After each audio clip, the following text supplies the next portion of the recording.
Coucou les amis, c'est Mimi, j'espère que vous allez bien. Aujourd'hui, je vous propose, comme d'habitude, pour ne pas changer, une recette originale. C'est une omelette façon génoise. C'est extrêmement bon et facile avec peu d'ingrédients. Il nous faudra donc 2 œufs entiers, un sucre vanillé, une pincée de sel, 40 g de farine et 20 ml de lait. Allez hop, c'est parti, on attaque la recette. Je fais un peu de place, j'apporte un récipient et on va donc commencer par casser les œufs. La seule difficulté ici dans la recette, c'est qu'il faut faire tripler de volume les œufs, donc il va falloir fouetter pendant longtemps. Du coup, moi j'ai une petite astuce à moi, c'est de déposer donc un linge humide. Je dépose mon appareil dessus. Je fouette d'abord un peu. Une fois que le mélange commence à se ramasser, là je dépose mon mixeur et je laisse faire tout seul. Et en attendant, je grignote ou j'observe jusqu'à ce que j'ai la consistance qu'il me faut.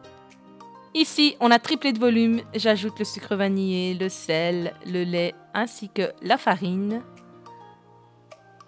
On mélange le tout et il ne restera plus qu'à cuire notre omelette façon génoise.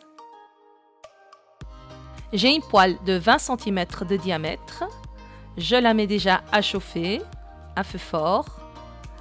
Et là, je mets juste un petit filet d'huile, de l'huile neutre.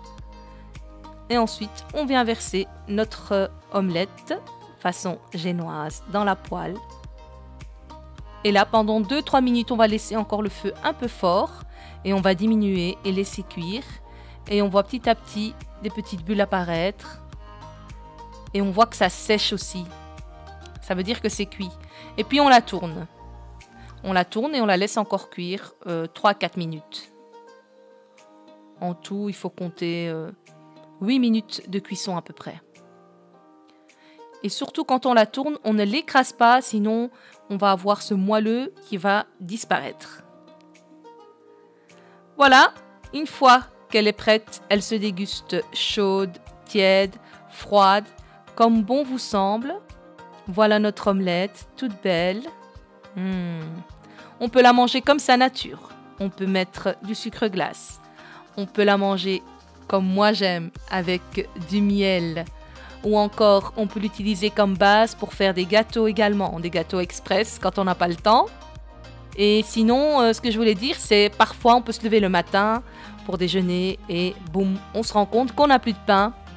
Et on n'a pas envie de faire du pain maison. Et on n'a pas envie de sortir pour aller en acheter. Du coup, cette omelette génoise, elle va mais plus que vous dépanner. C'est délicieux. C'est une omelette, donc ça goûte quand même l'œuf. Il faut aimer donc le goût des œufs. Mais il y a le petit goût de sucre vanillé qui est mélangé avec un peu donc de farine aussi. Donc on a comme un pain, comme un pancakes et comme une omelette, tout mélangé. C'est assez subtil. Et c'est vraiment, mais vraiment délicieux, surtout avec du miel et un bon verre de thé à la menthe.